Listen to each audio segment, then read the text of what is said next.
T.s. Eliot, American English author, was one of the most significant poets writing in English in the 20th century, as well as one of the most influential critics, and interesting playwright, editor, and publisher. Eliot's youth. On September 26, 1888, Thomas Stearns Eliot was born in St. Louis, Missouri, a member of the third generation of a New England family that had come to St. Louis in 1834.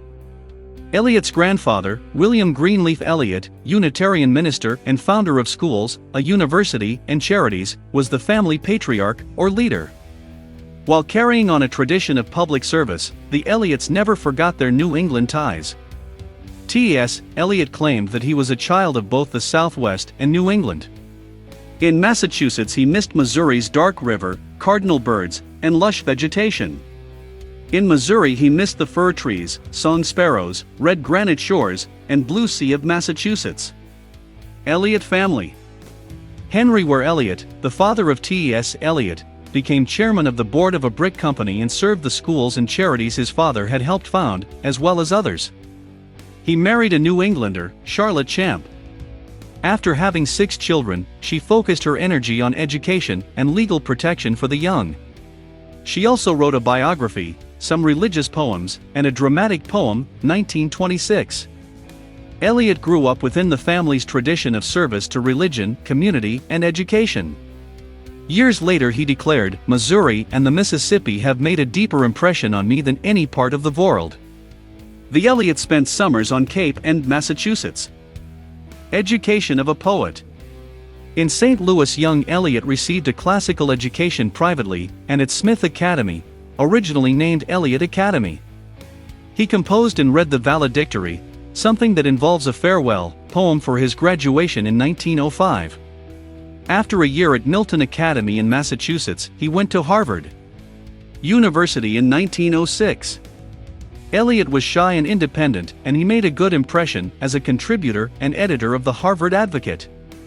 He completed his Bachelor of Arts degree in 3 years. Eliot's stay at Harvard to earn a Master of Arts in Philosophy, the study of knowledge, was interrupted by a year at the Sorbonne, the University of Paris, in Paris, France. He returned to Harvard in 1911, but in 1914 he went overseas again on a Harvard scholarship to study in Germany. When World War I, 1914–18, a war fought between the German-led Central Powers and the Allies, England, the United States, and France, among other nations, broke out, he transferred to Merton College, Oxford. Ezra Pound, 1885–1972, the young American poet, discovered Eliot at Oxford. They shared a commitment to learning and poetry. After Oxford, Eliot decided to stay in England, and in 1915 married Vivian Haywood. He taught at Highgate Junior School for Boys near London, 1915–1916, and then worked for Lloyds Bank. While teaching, he completed his dissertation, a writing on a subject that is required for a doctorate degree, knowledge and experience in the philosophy of F. H. Bradley. The dissertation was accepted, but Eliot did not return to the United States to defend it, and therefore did not receive his doctorate. Early poetry. When the United States entered World War I in 1917, Eliot tried to join the U.S. Navy, but was rejected for physical reasons. That year his first volume of poetry, Prufrock and Other Observations, appeared and almost immediately became the focus for discussion and debate. Eliot's writing style spoke to the confusion and bad feelings that World War I had created in European and American societies. This was most effective in the poem The Love Song of J. Alfred Prufrock. Critic and editor. Eliot served as literary editor of The Egoist, a feminist, in support of equality for women, magazine, from 1917 to 1919. The back pages of The Egoist were written by a series of young poet editors, and here, with the aid of Ezra Pound, the new poetry and commentary was written. Eliot was also writing Anonymous, a work where no name is given to the creator, reviews for the London Times and publishing essays. In 1919 2 of his most influential pieces appeared: Tradition and the Individual Talent and Hamlet and His Problems.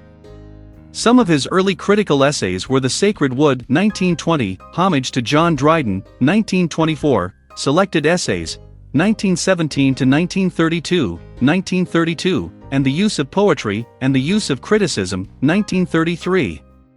The Waste Land. While recovering from exhaustion in 1921, Eliot wrote The Waste Land, one of the most influential and debated poems of the century. In The Waste Land, the weakening of society is compared with a shattered wasteland. The poem proposes solutions for recreating personal and caring communities through a variety of methods, and with the joining of different religious beliefs. Also in 1922, Eliot founded the Criterion, a small magazine that appeared until 1939. As author of The Waste Land and editor of the Criterion, Eliot assumed an important role in literature in America and in Great Britain. He left Lloyd's Bank in 1925 and joined Faber and Faber, Limited, a publisher, eventually rising to a position of leadership there. Religious and cultural views. In 1927, Eliot became an Anglo-Catholic and a British citizen. In After Strange Gods, 1934, Eliot took the literary ideas of his tradition and the individual talent and demonstrated how they could apply to society. He also declared that too many free-thinking Jews would damage the kind of Christian culture he proposed. This work, along with The Idea of a Christian Society, 1939, and Notes Toward a Definition of Culture, 1948, indicated Eliot's stand against the pluralistic society, a society that allows freedom of religion, of most Western democracies. Ash Wednesday, 1930, is the title of this six-part poem that refers to the beginning of Lent. The poem focuses on a person who is isolated from God and who sets out to find Him. The poem shows the prayer and progress of this person. The tone of sincerity and passionate yearning, of anxiety and some joy, was new for Eliot. In 1934, Eliot published After Strange Gods, and also brought his religious and dramatic interests together in The Rock. This display combines narrative prose, a story that is told in common, non-poetic, language, with poetic dialogue, poetry written as though the poet were speaking. In 1935, Murder in the Cathedral, perhaps Eliot's best play, was produced at Canterbury Cathedral. It has to do with Archbishop Thomas Becket, 1118–1170, who was assassinated, killed for political reasons, before the altar there in 1170. The Family Reunion, the first of Eliot's 4 professional plays, appeared in 1939. This was followed by The Cocktail Party, 1940, The Confidential Clerk, 1954, and The Elder Statesman, 1959. 4 Quartets. In 1936, Eliot concluded his poems 1909–1935 with Burnt Norton, the first of what became the 4 Quartets. Burnt Norton, in which Eliot makes use of his repeated rose garden symbolism, grew out of a visit to a deserted Gloucestershire mansion. This poem brought about 3 others, each associated with a place. East Coker, 1940, is set in the village of Eliot's Massachusetts ancestors. The last 2 quartets appeared with the publication of 4 Quartets, 1943. The third, The Dry Salvages, named for 3 small islands off the Massachusetts coast where Eliot vacationed in his youth, and the fourth, Little Gidding, derives from a visit to the site of a religious community, where the British King Charles I, 1600–1649, paused before he surrendered and went to his death. Each of the quartets is a separate whole that also is related to the others. The theme, developed differently, is the same in each. One may seek or wait in any place at any time, for God is in all places at all times. Eliot, midway through his composition of 4 quartets, published Old Possum's Book of Practical Cats, 1939. Here Eliot the Fabulist, a writer of fables, appeared, and his humor and wit are demonstrated in this piece of work. Honor and Old Age. In 1947, Eliot's first wife died. In 1948 he received the Nobel Prize and the British Order of Merit, and the list of his honors continued to grow. After the 4 quartets, he committed himself to the poetic drama with On Poetry and Poets, 1957, and the editing of collections of his poetry and plays. In 1957 Eliot married his private secretary, Valerie Fisher, and remained married until his death on January 4, 1965, in London. His ashes were placed in St. Michael's Church, East Coker, his ancestral village, on April 17, 1965.